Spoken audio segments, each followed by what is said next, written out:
iet laiks. Viss, kas licies tik svarīgs, zaudē savu jēgu. Paliek tikai bezgalīgs rūgtums un skumjas par zaudēto. Nejauši dzirdēta dziesma, atsauc atmiņā sajūtas, liek pamest visu un meklēt bijušo. Tikai bieži vien viss ir nokavēts. Vai tas nav labs iemesls ciešāk turēties pie esošā?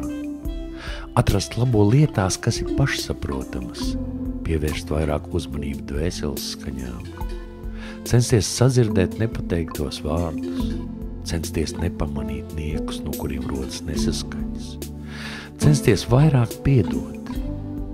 Patiešām daudz ko var labot pavisam vienkārši. Bieži vien pietiek ar glāstu, pietiek ar mīļu vārdu, pietiek ar smaidu. Tas tikai tā liekas, ka viss nosaka liktenis. Ir brīži, kad var, ir brīži, kad vajag rīkoties pret nolemtību. Neko nevar mainīt tikai vakardienā.